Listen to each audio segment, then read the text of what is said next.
lasteaias näiteks. Ja täna me siis sellega tegelemegi, et tutvume lähemalt siis sellega, et millised selle roboti siis võimalused on ja tutvume siis erinevate õppetegevustega, mida selle robotiga siis teha saab, et pakkuda teile siis inspiratsiooni, et kui selline robot on siis juba olemas koolis või lasteaias või kui on soov siis seda osta, et miks siis sellise asja võiks siis osta. Ja mina olen siis Kristiina ja olen siis InSplace mentoriks, kes siis aitab siis erinevaid roboteid siis tutvustada ja igapäevaselt töötasin eelnevalt siis 10 aastat Tallinna Heleni koolis ja hetkel olen siis väikse lapsega siis kodus. Nii, ja nüüd, kui teil on siis vahepeal siis küsimusi selle kohta, mis ma teile siis räägin, siis küsimusi saab esitada siis jooksvalt läbi siis tekstivestluse akna. Et siin on näidatud ka, et selle all on selline mullikene, kus on kriipsud sees, et sealt klõpsates saate siis oma küsimused siis sisestada, kui need siis tekib. Ja küsimused on siis väga oodatud ja veebikohtumine siis salvestatakse ja see link saadetakse teile ja siis see veebikohtumise salvestus on siis järelvaadatav siis 2 nädala jooksul. Nii, aga lähme siis asja juurde, et millest me täna siis räägime. Alustame siis kõigepealt sellest, et kuidas see robot siis töötab, milliseid erinevaid tegevusi selle robotiga on võimalik teha. Tutvume veebirakenduste ehk siis äppidega selle roboti kasutamiseks ja siis vaatame ka veel seda, et kust ma siis saaksin tegelikkuses selle roboti kohta siis veel rohkem informatsiooni, et kui mõni teist tunneb, et sellest, mis me siin räägime, võib-olla natuke väheks või tahaks mingeid õppetegevusi konkreetsemalt või ideid, et siis tegelikkuses vähemalt selle konkreetse roboti kohta üht-teist tegelikult täitsa juba siis leidub ka eesti keeles, et ei pea üldse siis ingliskeelset infot siis otsima.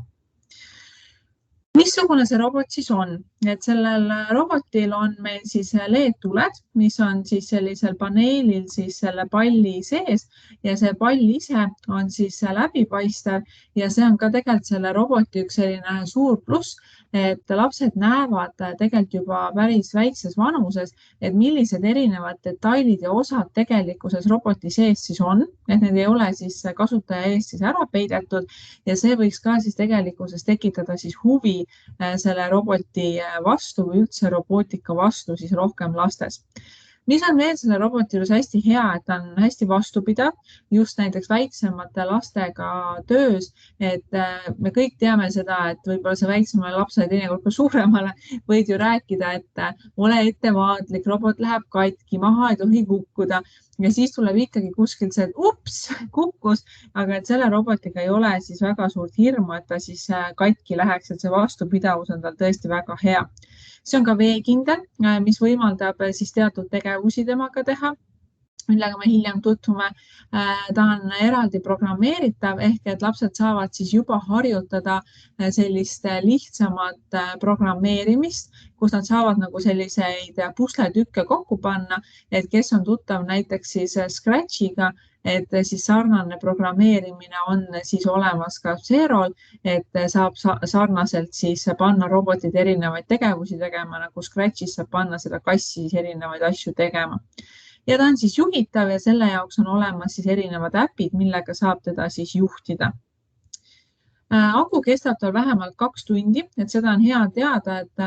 et kui päeva jooksul soovivad mitmed erinevad õpetajad seda kasutada, et siis peab sellega arvestama, eriti just veel sellega, et laadimisaeg on siis suhteliselt pikk, umbes siis 6 tundi, et selliseid nüansse kasutamisel peaks siis arvesse võtma. Ekraanil on siis 8x8 siis selline LED-maatriks, mis siis muudab värvi ja LED-tuled on siis sellel robotil siis veel lisaks nii ees kui taga ja tal on olemas ka siis valgussensor, mis mõõdab siis valgustugevust ja teeb seda siis luksides. Lisaks on olemas sellel pallil siis infrapunasensor ja see infrapunasensor võimaldab siis Xeroga mõõta kaugust, suunda ja sõnumite edastamiseks saab seda ka siis kasutada siis mitme erineva roboti vahel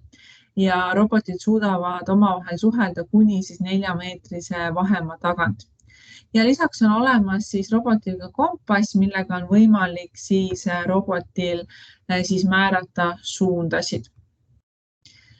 Mis selle roboti juures siis hästi head on see, et ta on paralleelselt mitme õpilasrühma või lasterühma poolt kasutatav. Sellepärast, et me ju teame, et osad robotid on sellised,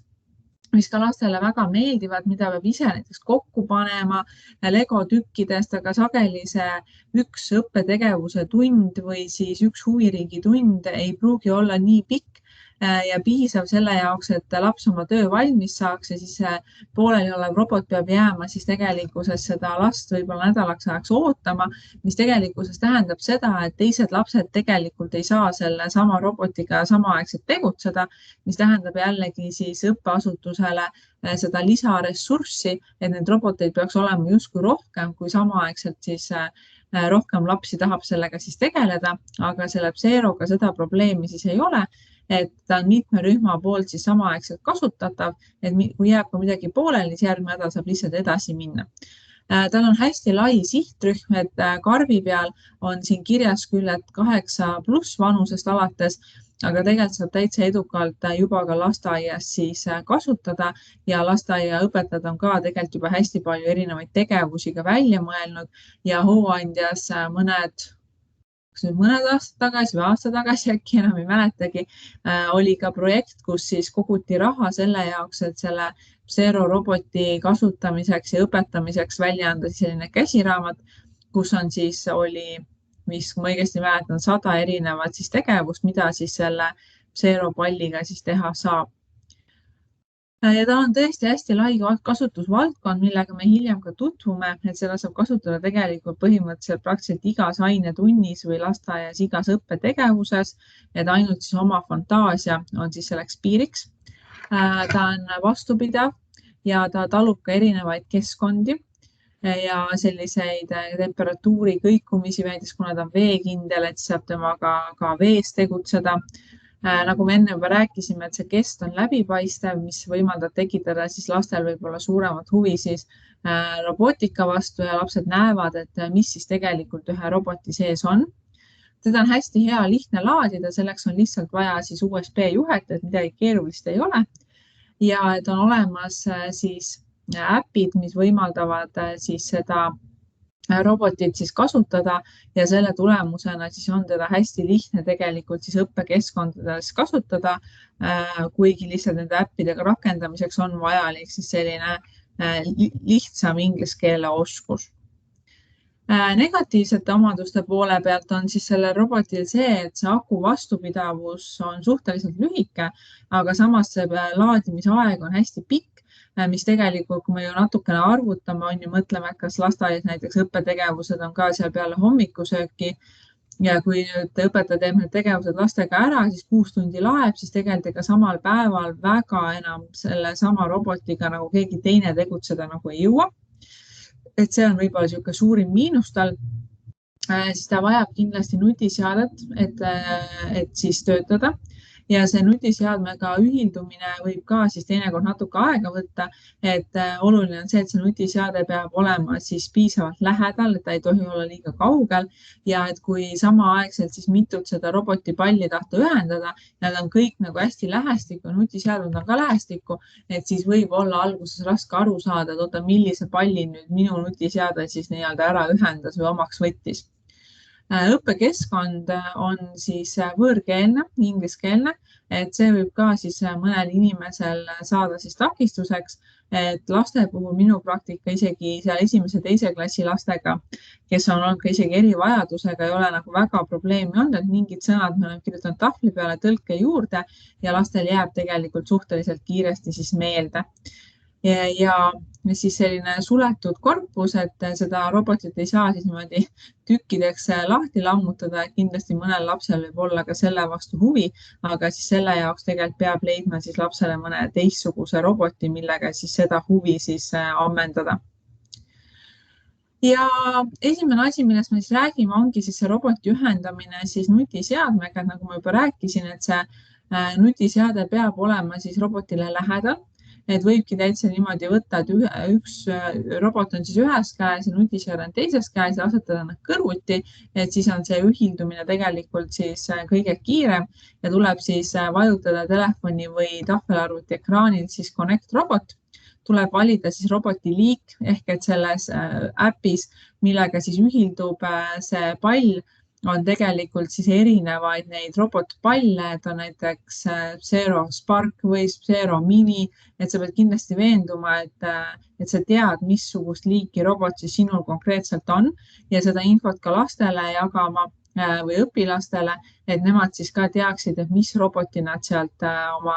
nutitelefoni või tahvelarvuti ekraanilt siis parasjagu valima peavad, et see ühildumine siis õnnestuks. Sest minul on teinekord juhtunud see, et lapsed ei pane tähele, et missugune robot neil ikkagi on ja siis tegelikkuses ei saa siis ära ühildada ja siis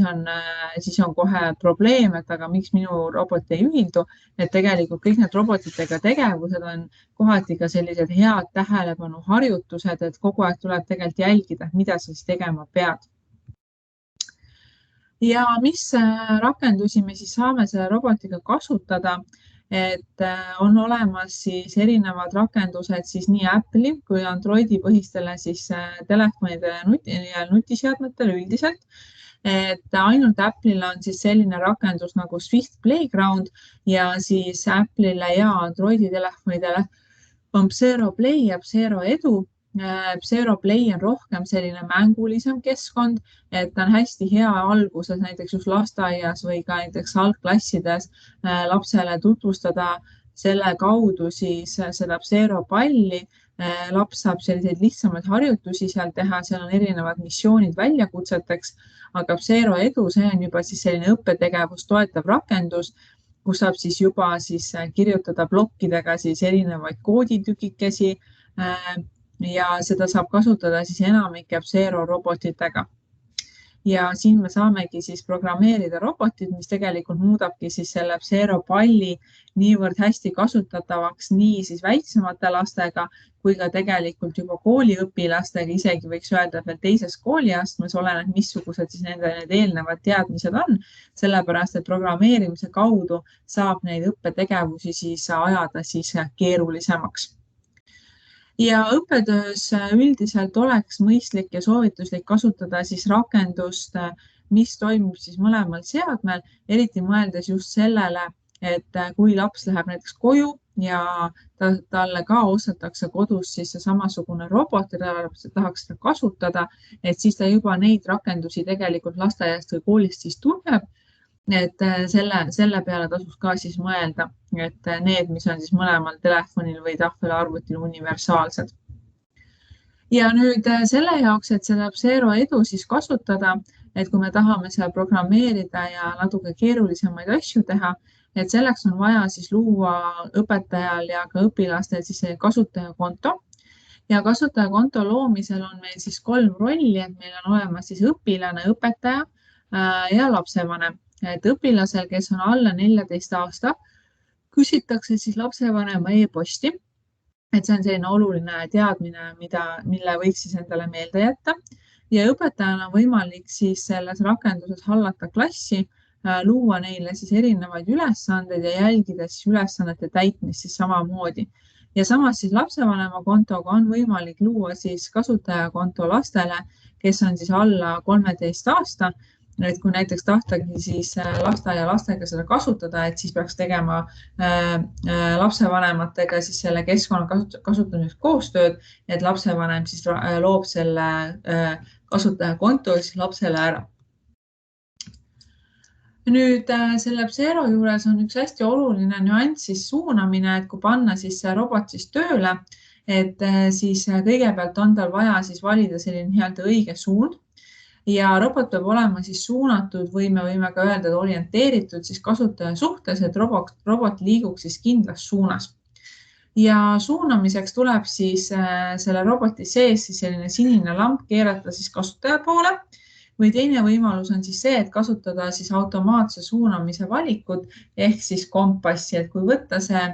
roboti karka lahti, et siis seal sees on ka siis selline nagu kompassi moodi abivahend siis olemas, mis võimaldab siis seda suunamist mugavamaks teha.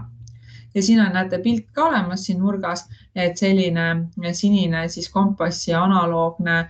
suunamisvahend on siis olemas ja jällegi väga hea võimalus, mida õppetöös siis kasutada, et juba päris väikeste lastega saab neile tutvustada siis sellist mõistet nagu kompass, näidata näiteks kõrvale ka päris kompassi, rääkida, mida me üldse kompassiga nagu teeme, et selline väga hea asi, mida siis näiteks loodusõpetuse või loodusega seotud tegevuste juures siis lastele või õpilastele tutvustada. Ja nüüd, kui me kompassi siis Zero puhul kasutame, siis on hästi oluline hoida ta suurtest metallesemetest eemal või magneetilistest ja elektroonilistest esemetest. Suunamisel oleks kõige parem hoida siis robotit käes ja robot ühildub siis enamiku mobiilseadmetega, milles on olemas siis kompass. Et kui on selline väga vana nutiseade, siis ta võib mitte ühilduda, aga kõikide selliste uuemate tänapäevastematega, mida me üldiselt tänapäeval kasutame, peaks ilusasti ühilduma. Ja nüüd vaatame korraks siis seda Zero Play keskkonda, mis oli see mängulisem ja lihtsam keskkond, mis näiteks just lasteaias kasutamisel võiks olla siis see esimene asi, millega siis alustatakse. Et kui mina olen ka lasteaia lastele teinud, eelmine aasta tegin robotika ringi, siis just nimelt see Zero Play oli siis see, millega me alguses alustasime ja tegelesime lausa kohe päris mitu nädalat ja meil oli veel alguses see, et meil ei olnud mitte need Sparki robotid, vaid meil olidki need minid ja nende minidega sai ka tegelikult seal Play keskkonnas siis päris palju erinevaid asju teha. Esiteks me saame siis valida selles Play keskkonnas siis erinevaid siis selle sama firma roboteid. Me peab jällegi olema veendunud valida õige robotpalli siis. Me saame määrata seal robotpallile värvi, heli ja kiirust, valida siis erinevaid juhtimisstiile, et selleks juhtimiseks on olemas siis seal Plays ka selline rakendus nagu joystick, et see on nagu analoog sellises nagu mängukangist, liigutades siis seda sinist mummu siis ekraani peal on võimalik panna siis robotid erinevalt liikuma ja meie näiteks lasteaia lastega tegime siis selliseid slaalomeid, et mul olid sellised nagu need bowlingu kurikad olemas plastmassist ja siis me sättisime neid siis koridori erinevate vahemaadega, tegime erinevaid radasid ja siis lapsed pidid siis selle robotpalliga siis nende kurikate vahel seal siis manööverdama, et selline hästi hea koordinatsiooni ja silma ja käe koostöö harjutused, kus saab panna siis last mõtlema ja ka suunda tajuma ja miks mitte näiteks harjutada ja kinnistada ka selliseid mõisteid olenevalt lapse vanusest, näiteks nagu edasi, tagasi, vasakule, paremale, ümber, et kõiki selliseid nagu kohaase sõnu on hästi hea siin kasutada. Ja siis on olemas ka erinevad mängud ehk et seda Zero palli saab kasutada siis seal mängus justkui nagu seda selliseks juhtimispuldiks siis. Ja siin on siis ära näidatud ka erinevad juhtimisstiilid, et mida on siis võimalik siis kasutada, et lisaks sellele joystickile on siis siin erinevaid variante veel. Hästi tore variant on näiteks karjumisega juhtimine, et see tekitab lastes alati hästi palju siis elevust, et kuidas me siis saame siis oma häälega tegelikult seda robotit panna siis liikuma, aga siin on jälle oluline jälgida seda, et kui väga palju lapsi on koos ühes väiksemas ruumis, et see tegelikult nagu ei tööta, et lapsel peab olema siis selle robotiga nagu ruumi, et see hääl siis jõuaks õige robotini. Ja siis siin ka Play versioonis siin äpis on olemas siis selline plokkidega juhtimine, aga see plokkidega juhtimine on siis selline hästi lihtne, hästi basic.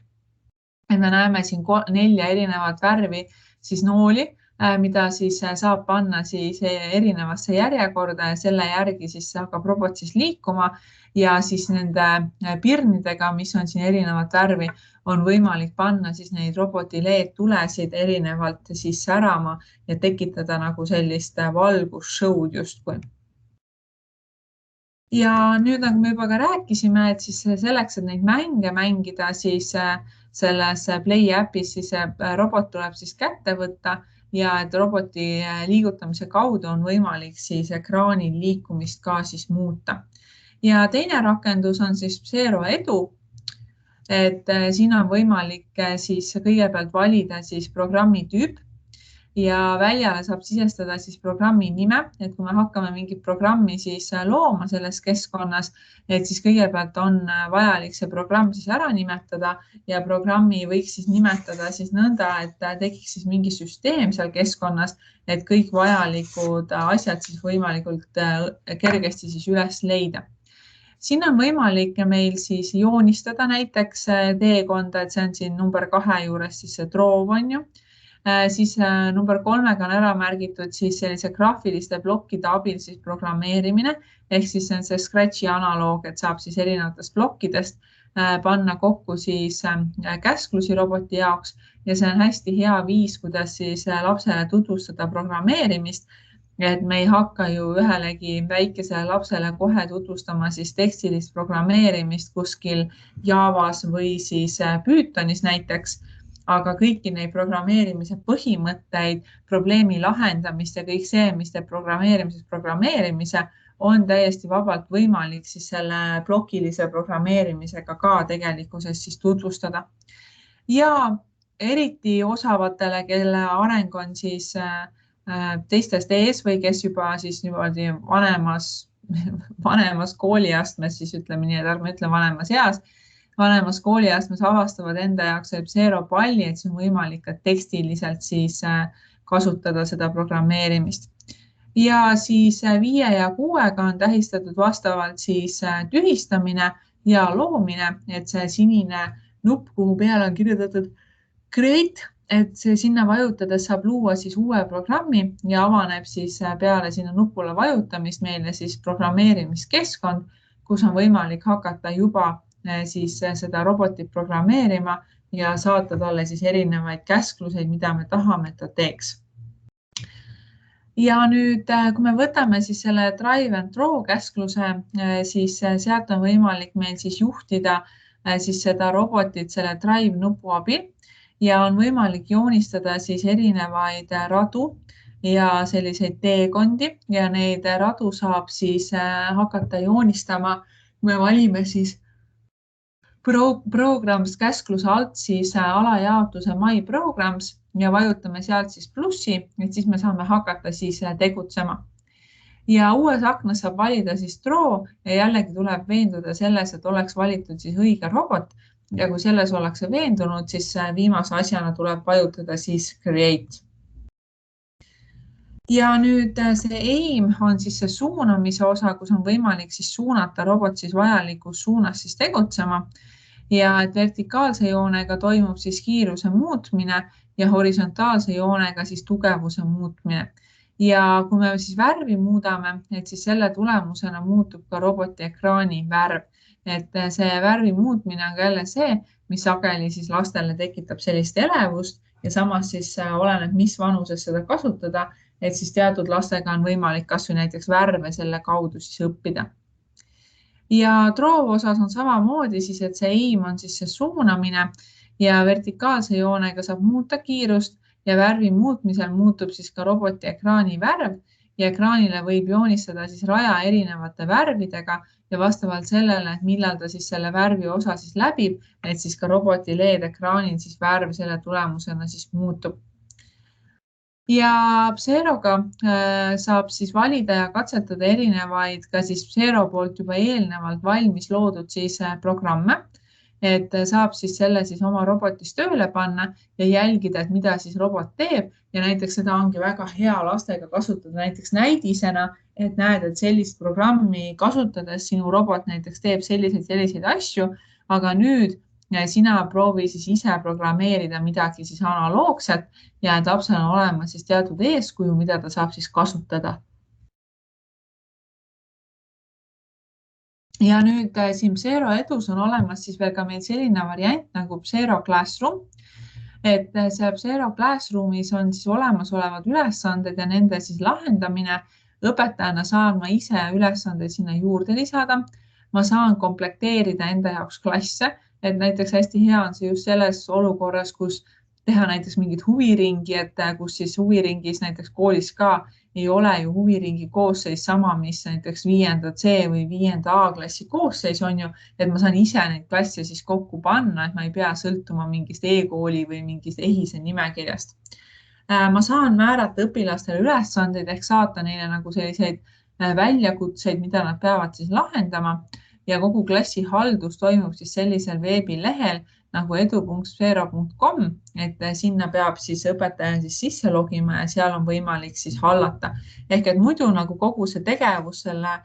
Sferoga toimub siis nutiseadmes ehk äpi vahendusel, aga et Classroomi haldamine käib siis arvuti või siis vähemalt veebilehe kaudu, et seda niimoodi kuskilt äpist siis teha ei saa.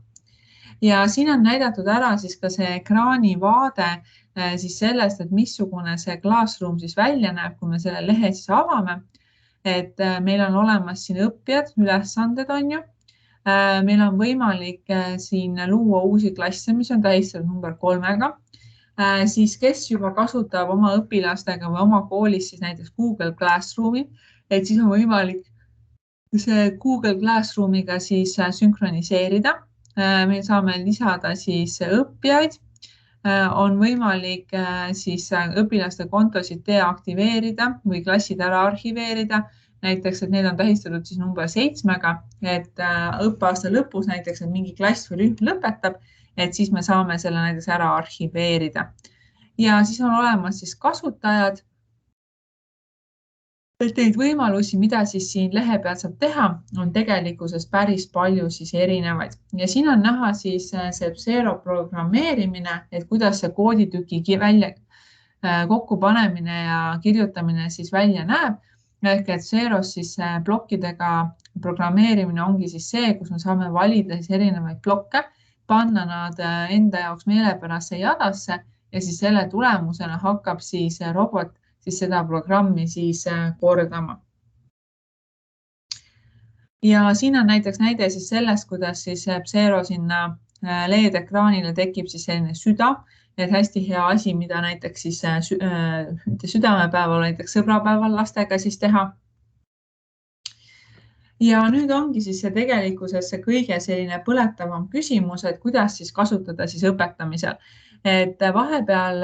jääb inimestele nagu mulje, et kui roboteid kasutada õppetöös, et siis see roboti kasutamine ongi nagu mingi omaette seisev asi, et tegelikult ei saa seda robotit siis lõimida juba olemasolevatesse tegevustesse ja siis me ei jõua ju õppekava või mingeid tegevuskavasid läbi. Et tegelikult ei ole üldse see, et me peame õpetama siis mingeid kuivi asju, nagu mitte just kuivi asju, aga mingeid asju nagu eraldi ja siis roboti asjad on eraldi. Et tegelikult on pigem see, et see robot võimaldab selle muu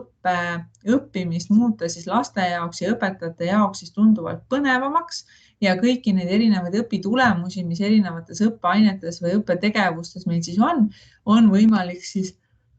robotite abil siis õpetada.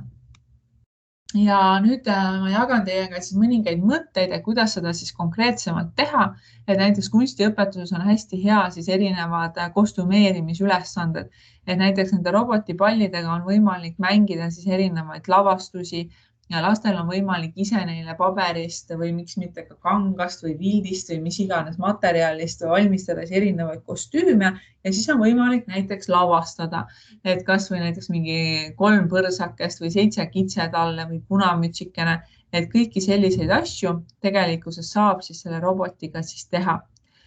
Siis keelelistes tegevustes, ükskõik kas on siis eesti keel, vene keel, inglise keel, erinevate lugude jutustamine, et see robot nagu teeb mingeid tegevusi läbi või liigub siis ühe kaardi juures teise kaardi juurde, kus on mingid tegevused, on ju. Samamoodi jälle see kostümeerimine, et ongi kunstis saab selle kostüümi valmis teha ja eesti keeles lisandub selle juurde siis selle loo lavastamine, loo rääkimine teistele inimestele. Matemaatikas on siis võimalik siis numbreid ja kujundeid õppida tundma, et näiteks pannagi põranda peale siis numbrid näiteks 1–20 ja siis robotpall liigub siis erinevate nende numbrite juurde, näiteks õpetaja võib ise seda robotpalli juhtida alguses ja küsib laste käest, mis number see on või mis number see on. Ja siis, kui õpetaja niimoodi lastele ette näidanud ja lapsed saavad aru, kuidas see siis toimib, siis pärast seda on võimalik minna sealt edasi siis juba selleni, näiteks, et lapsed hakkavad juhtima, hakkavad üksteiselt siis küsima ja kinnistama ja õpetaja muidugi kogu selle protsessi juures on lastega koos selle jaoks, et kontrollida, kas siis kogu see tegevus on nagu õige, et kui laps vastab õigesti või valesti, et kas siis see, kelle käes on robot, suudab ka siis tegelikult selle õppetegevuse siis ära kontrollida, et kas vastus on õige või vale. Siis loodusõpetuses on erinevate loodusega seotud teemade õppimine, et kuna see Zero robotpall on meil niivõrd vastupidav ja ka niiskusele vastupidav, siis see on ideaalne võimalus minna sellega näiteks kas randa, metsa, et õppida erinevaid keskkondi läbi siis nende robotiga seotud tegevuste tegelikult siis põhjalikumalt tundma. Ja liikumistegevuses või kehaline kasvatus, kuidas iganes keegi seda nimetada soovib, on võimalik mängida erinevaid mänge. Vabandust, üks nendest on siis näiteks kulli mängimine, et on võimalik panna siis see robot liikuma ja siis juhtida näiteks seda robotit siis lapse juurde, samal ajal kui lapsed näiteks jooksevad, et see lisab siis tegelikult sellisele traditsioonilisele kullimängule tegelikult siis hoopis sellise uue dimensiooni siis juurde. Ja lähme nüüd natukene niimoodi põhjalikema näidete juurde, et see on näide siis sellest, kuidas mina üldse siis selle robotpallini jõudsin. Et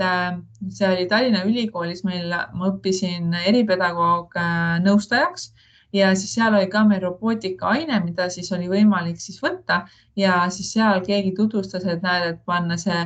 robotpall siis niimoodi paberi peale ja sinna siis erinevaid värve panna, et see on võimalik selline hästi modernistlik kunstiteos tegelikkuses luua, et kes siis moodsast kunstist rohkem teab, et siis tegelikkuses meenutab see teos natuke Jackson Pollockit näiteks, et värvide nagu pritsimine siis lõuendile, aga tegelikult siis niimoodi robotpalliga siis tehtud ja lastele see hästi nagu meeldib, et selline hästi mänguline tegevus, mis pakub siis hästi palju põnevust. Siis järgmine tegevus võiks olla siis liikumisega seotud ja näiteks eesti keelega, et kõigepealt siis põrandale joonistatakse rada laste jaoks. Selle jaoks võib väga edukalt kasutada paberteipi, et paberteip on selline hästi hea lihtne asi, mis liige tugeva liimiga ei jää põranda külge kinni, ehk me päris teipi kasutame, siis võib mõne kehvemal teibil jääda see liim sinna põranda külge ja siis tuleb pärast seda puhastada, et me kõik oma sokkidega sinna põranda külge kinni ei jääks, on ju, aga näiteks paberteibist joonistatud rada, siis võib näiteks lastega teha eraldi projekti, et tehakse see rada, siis sinna raja äärde hakkavad lapsed meisterdama siis erinevaid maju, asutusi. See on jälle hästi hea võimalus, kuidas lastega läbi rääkida, et mis see linn on, millised hooned linnas on, miks neid hooneid vaja on, koos meisterdatakse need hooned, värvitakse pliiatsite ja vesivärvidega ära ja nüüd need erinevad tegevused, mida siis võib-olla seal see robotika nende hoonete keskel tegema peab, et need on näiteks salvestatud siis sellisesse ägedatesse kõne salvestatavatesse pesulõksudesse, kus siis õpetaja saab selle töökäsu siis ära salvestada ja kui laps sinna läheb, paneb siis selle pesulõksu siis tööle ja siis ta kuulab seda, mida õpetaja temale siis ülesandena annab, et hästi hea võimalus lapsele näiteks individuaalseid ülesandeid jagada mingites punktides niimoodi, et me õpetajana ei saa ju olla 10 kohas korraga, aga kui me salvestame siis mingisuguse käsu, et siis tegelikkuses on täitsa edukalt võimalik ka kas või 10 kohas korraga olla. Nüüd, kui me lähme siis loodusõpetusse, et võtame näiteks sealt loomade tundmise teema, et siis selline tegevus, kus laps siis rändab metsas, kohates seal siis erinevaid loomi. Näiteks need loomad võivad olla siis meisterdatud paberist, et siis või samamoodi siis ka see laps, kes seal ringi rändab, võib olla siis paberist meisterdatud ja teel kohtab ta neid erinevaid loomi ja roboti juht kirjeldab siis ka teistele, milliseid erinevaid loomi ta näeb ja siis teised lapsed peavad need loomad ära arvama. Ehk siin on jälle erinevaid võimalusi, et meil võib olla ainult siis see paberist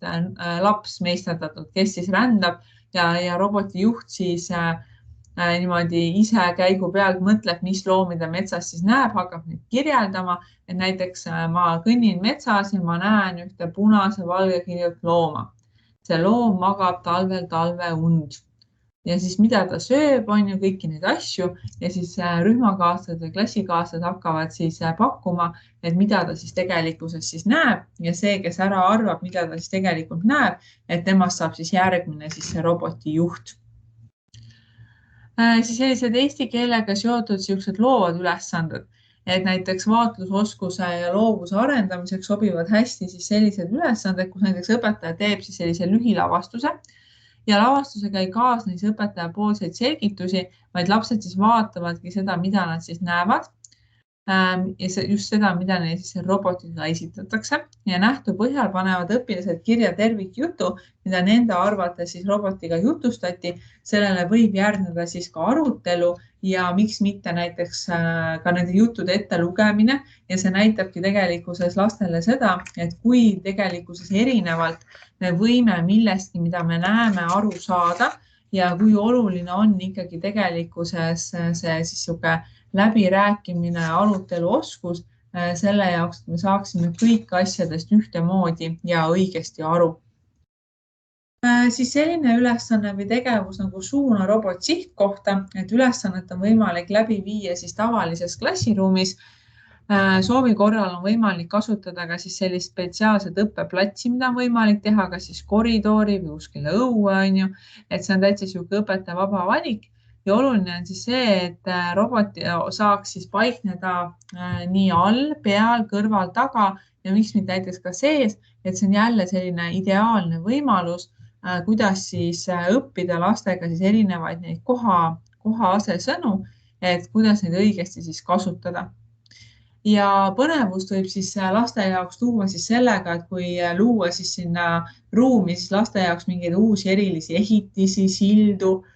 et luua see õppekeskkond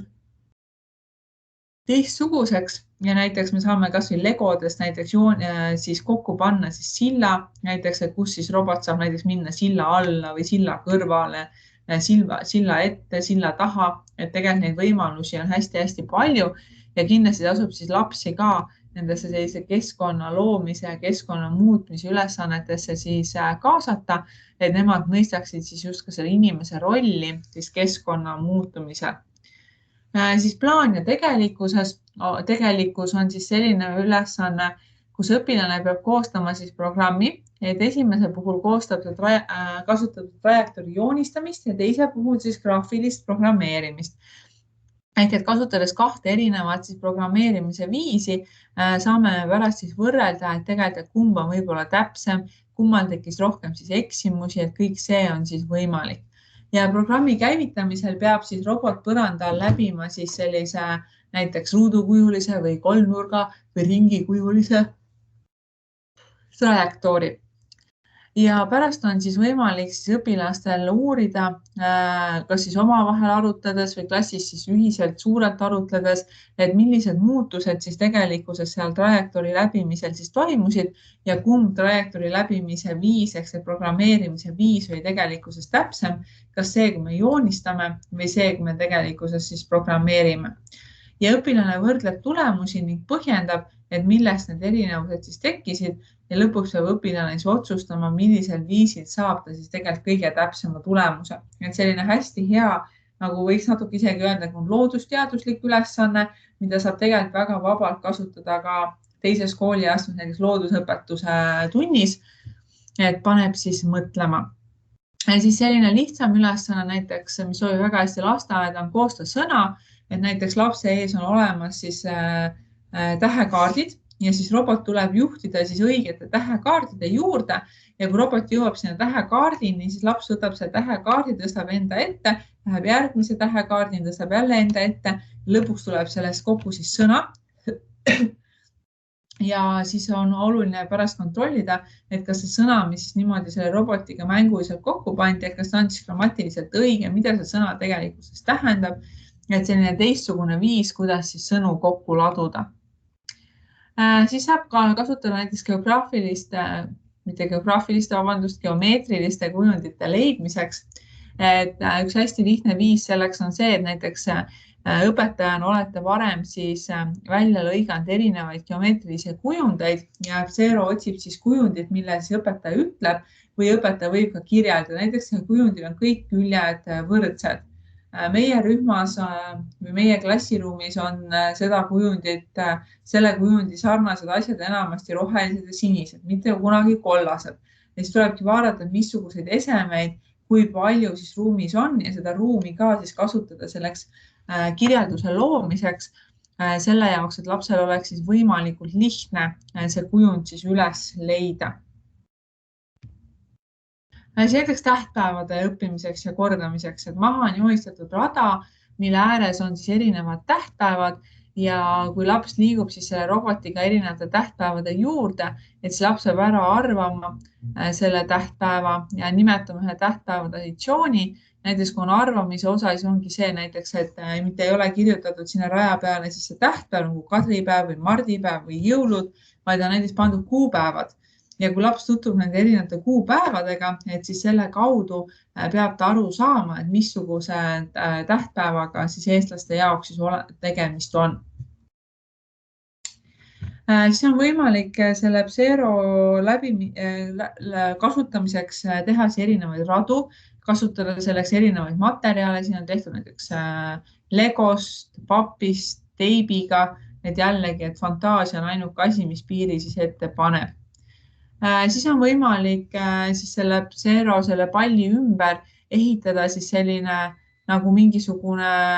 robot või mingisugune tank, et teha siis sellist käelist tegevust ja selliseid tegelasi, keda siis selle roboti abil saab liigutada, miks mitte kasutada näiteks siis erinevates mingites teatrietendustes või lavastustes või mingit muud moodi, et see saab panna siis kaks asja kokku, ühelt poolt ta meisterdab, ta teeb midagi käeliselt, aga samas tuleb sinna see tehniline taiplikkus siis juurde, mida siis Psero ideaalselt siis võimaldab kasutada. Nüüd alati on õpetajatel siis küsimus või vähemalt nii-öelda kõrgemal pool seisvatel inimestel küsimus, et väga tore, et te neid roboteid kasutate, aga et missuguseid õpioskuseid see kõik siis ikkagi arendab. Ja üks esimene asi, mida ta siis arendab, on tegelikkuses siis koostööoskus ja teistega arvestamine, et enamasti ei ole meil lasteaedades ja koolides roboteid nii palju, et iga laps saab oma, vaid ikkagi tuleb tegelikkuses jagada, et on robot siis kas 2 või 3 peale ja see on tegelikkuses siis ideaalne situatsioon, kus arendada koostööoskust ja ka klassikaaslasega arvestamist. Ei saa olla see, et mina teen ja mina sisestan programme ja mina, aga ülejäänud tahavad ka teha ju. Et kuidas me siis jagame? Siis digitaalsete õppematerjalide kasutamine, kuidas ma neid erinevaid e-keskkondades olevaid asju lapsena kasutan või kuidas ma õpetajana neid asju sinna üles panen ja kõige efektiivsemalt lapsele jagan, et ta saaks neid kasutada. Siis reeglite järgimine, kuna robot ikkagi isegi kui see Psero on natukene vastupidava, robot on õrn asi ja õrnad asjad kipuvad ikkagi katki minema, et kui ma ikkagi seda robotpalli jagaks kuskil vastu seina loopima, küll ta siis katki läheks, on ju. Aga selle jaoks, et kõik need õppevahendid püsiks kaua tervetena, on hästi oluline siis reeglite jälgimine, et lastega kokku leppida reeglid, siis tähelepanu hoidmine, et lastel on sageli siis robotiga töötades kergem seda tähelepanu hoida ja koondada kui mõnes teises situatsioonis. Siis otse loomulikult loogilise mõtlemise, võrdlemise, põhjus-tagajärg seoste loomine. Siis taju ja mälu arendamine, kuidas see robot liigub, mis see robot tegi, on ju, erinevate harjutuste välja mõtlemine, et see kõik tegelikult arendab meeletult inimese taju ja mälu. Siis peenmotoorika arendamine, et kõiki need robotid, millel on selliseid väikseid detaile, väikseid asju, millega peab tegelema, siis need on kõik need asjad, mis tegelikkuses aitavad siis lapsel seda peenmotoorikat siis arendada. Ja siis suulise ja kirjaliku väljendusoskuse arendamine, et kui lapsed teevad näiteks ülesandeid kirjalikult, siis kohe kirjalik eneseväljendus areneb suuliselt, näiteks lapsed peavad tegema mingi lavastuse, rääkima midagi, jutustama midagi ja kohe selle mõjul tegelikult suuline eneseväljendus siis areneb. Ja kus siis neid ideid saada siis tundide läbiviimiseks? Et on olemas siis Facebooki grupid robootika lasteaias ja robootika koolis. Siis siin on olemas, lisasin teile linke siis erinevate Psero tegevuste kohta. On olemas eraldi Psero YouTube'i kanal, kus saab päris palju sisendit. Ja mis mulle siis YouTube ja videode juures hästi meeldib, on see, et isegi kui ei ole võimalik alati keelest aru saada, siis kui seal on video, kuidas seda asja teha, siis sageli tegelikult selle video abil saab asjale jumala hästi pihta. mina olen mingeid tegevusi õppinud niimoodi, et video on sul mingi hispaania või portugali keeles, mitte muhviga aru ei saa, aga tegelikult kui me seda vaatame, seda visuaalset pilti, et siis tegelikult me mõtleme välja, kuidas siis teha. Ja siis on olemas Xero Psarki juhendaja käsiraamat, mis on võimalik täitsa siis guugeldades üles leida, et soovitan lugeda ja tutvuda, et seal on tõesti päris niimoodi lihtsalt ja mõnusalt ära seletatud siis nende asjade kasutamine. Ja siis on olemas lisaks veel siis selline kogumik nagu 100 mängu Xero robotiga, et metoodiline vahend siis lasteaedadele, koolidele ja vanematele. Ja see ongi seesama asi, millest ma enne rääkisin teile, mille jaoks siis hooandjas koguti siis raha ja siis oli siis võimalik välja anda siis selline teos ja kõik need, kes rahaliselt ka toetasid, et nemad said siis selle teose juba siis endale. Et nende asjadega soovitan teil kindlasti tutvuda, eriti just selle viimase 6. punktiga, et seal on tõesti 100 väga ägedat asja, mida me siis igapäevaselt saame oma lastega õppetöös siis rakendada. Ja sellega on siis minu poolt kõik. Suur aitäh teile. Aitäh sulle, Kristina.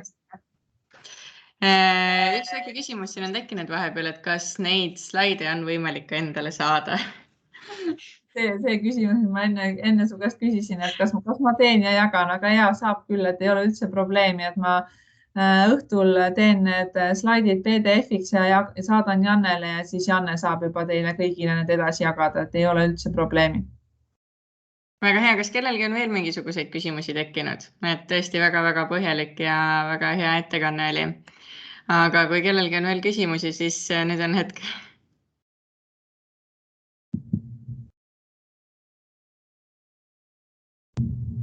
Tundub, et küsimusi ei ole.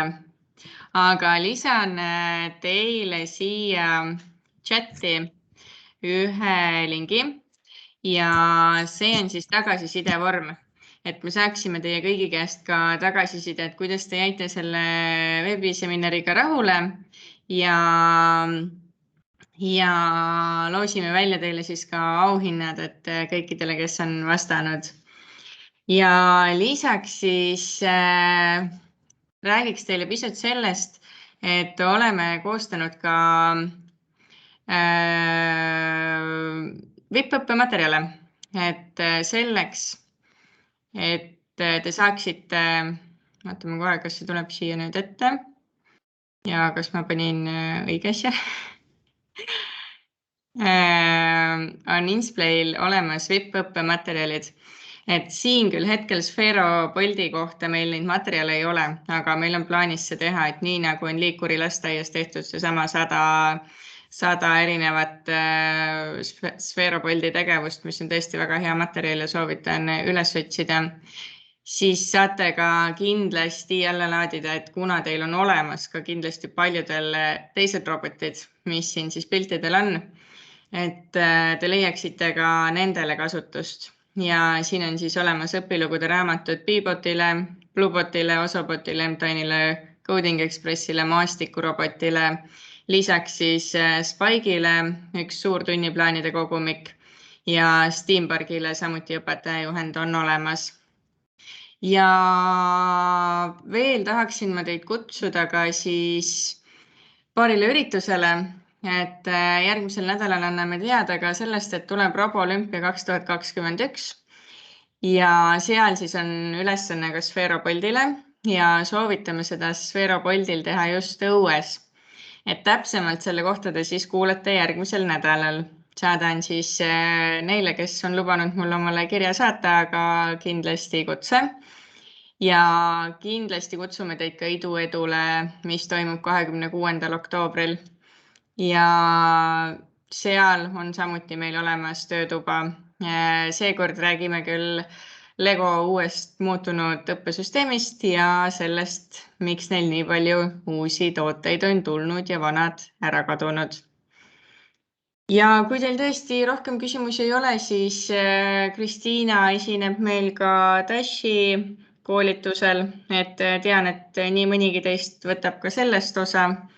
Loodan, et te jäite rahule ja kindlasti siis täitke see pisikene küsimustik ka ära, mille te siit chatist leiate. Ja ma saadan teile järelvaatamise lingi siis paari päeva jooksul. Aga suur aitäh teile ja ilusat päeva!